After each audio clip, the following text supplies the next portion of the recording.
Hello and welcome. आज हम पढ़ रहे हैं मध्य प्रदेश का इतिहास। तो शुरू करते हैं आज का लेक्चर। सामान्य मध्य प्रदेश राज्य के इतिहास का वर्गीकरण। मध्य प्रदेश का इतिहास निम्नलिखित 3 भागों में बांटा गया है अध्ययन की दृष्टि से। पहला कौन सा है? प्रागैतिहासिक काल, फिर आदि ऐतिहासिक काल और फिर क्या है? ऐतिहासिक काल। ओके। इसके बाद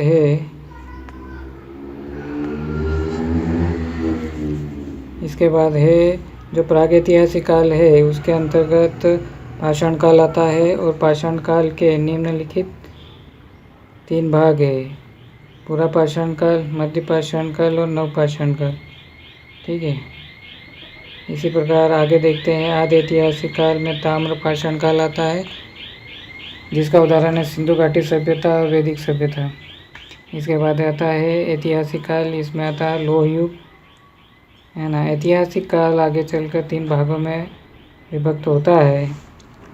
सबसे पहला है प्राचीन काल, फिर है मध्यकालीन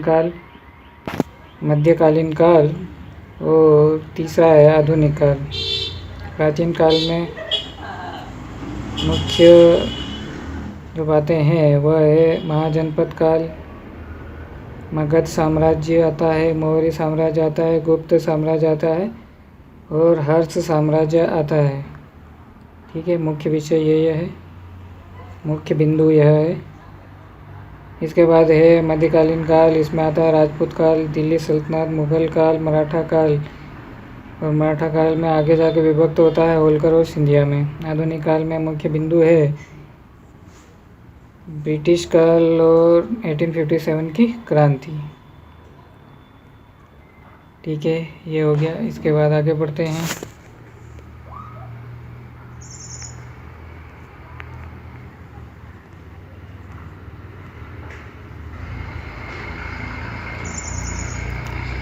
यह विशेष वर्गीकरण आप देख लीजिए।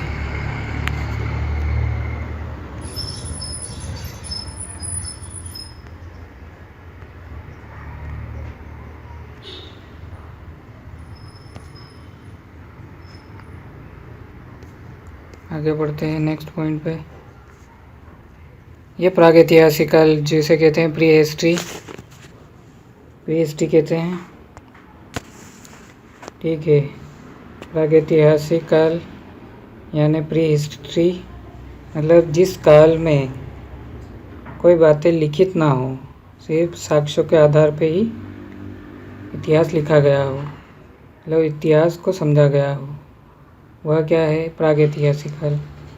इसके बाद आगे आता है पाषाण काल। और प्रागैतिहासिक काल हमें पाषाण के द्वारा कि मनुष्य क्या खाता था, कैसे रहता था, इसकी बात का पता चलता है। इसीलिए प्रागैतिहासिक काल में पाषाण काल आता है। जो पाषाण काल है उसमें सबसे पहले आता है पूरा पाषाण काल, मध्य पाषाण काल और नवपाषाण काल। ओके। आगे चलकर यह पूरा पाषाण काल जिसे कहते हैं पिलियोलिथिक एज 3 भागों में विभक्त होता है। कौन कौन सा? पहला है निम्न पूरा पाषाण काल, लोअर पिलियोलिथिक एज। फिर है मध्य पूरा पाषाण काल, मध्य पूरा पाषाण काल। तीसरा है उच्च पूरा पाषाण काल। ओके। अब नेक्स्ट पॉइंट पे चलते हैं। नेक्स्ट पेज ये वही है,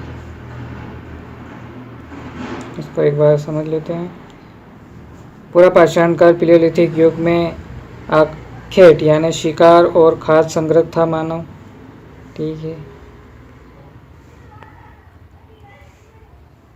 इसके बाद है मध्य पाषाण काल मेसोलिथिक युग में आखेट व शिकार और उसके साथ पशुपालन शुरू कर दिया।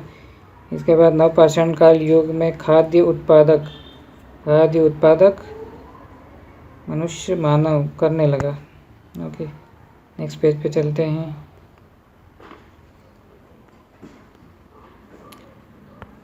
यह आ गया है आदि ऐतिहासिक यानी प्रोटो हिस्ट्री। इसमें आता है सिंधु घाटी सभ्यता और वैदिक सभ्यता जो विभक्त होता है वैदिक ऋग्वैदिक काल और उत्तर वैदिक काल। ओके ठीक है, नेक्स्ट पेज पे चलते हैं। जो ऐतिहासिक काल है मोस्ट इम्पोर्टेंट है। इसमें क्या होता है, इसमें आता है महापाषाण कालीन, जिसे कहते हैं मेगालिथिक कहते हैं, वह आता है। आयरन युग आता है, आयरन एज आता है, आयरन युग मतलब लोह युग आता है। ओके, इसके बाद आता है प्राचीन काल, मध्यकाल, आधुनिक काल और भारत देश के स्वतंत्रता के बाद का इतिहास हम पढ़ेंगे। ठीक है, यह ऐतिहासिक काल कहते हैं। इसमें लोह युग भी आता है, ये मोस्ट इम्पोर्टेंट है। ठीक है, अब नेक्स्ट पेज पे चलते हैं। यहाँ से थोड़ा बहुत पृथ्वी के बारे में हम समझते हैं। पृथ्वी, जहाँ हम निवास करते हैं, जिस ग्रह पर हम निवास करते हैं, वह 400 करोड़, जिस पृथ्वी पर हम निवास करते हैं वह 400 करोड़, जिस पृथ्वी पर हम निवास करते हैं वह 400 करोड़ वर्ष से अधिक पुरानी है। ठीक है, पृथ्वी का विकास 4 अवस्थाओं में हुआ है। जो चौथी अवस्था है वह क्वाटरनरी अवस्था है, और इसमें जो है प्लास्टोसीन और हिम के बाद हिमयुग आता है। इसमें प्लास्टोसीन में क्या हुआ, मानव धरती पर प्लास्टोसीन के आरंभ में पैदा हुआ। ठीक है, मोस्ट इम्पोर्टेंट है, ये कभी भी आपसे एग्जाम में पूछा जा सकता है, तो इसे याद कर लीजिए। मानव धरती पर प्लास्टोसीन के आरंभ में पैदा हुआ। ओके।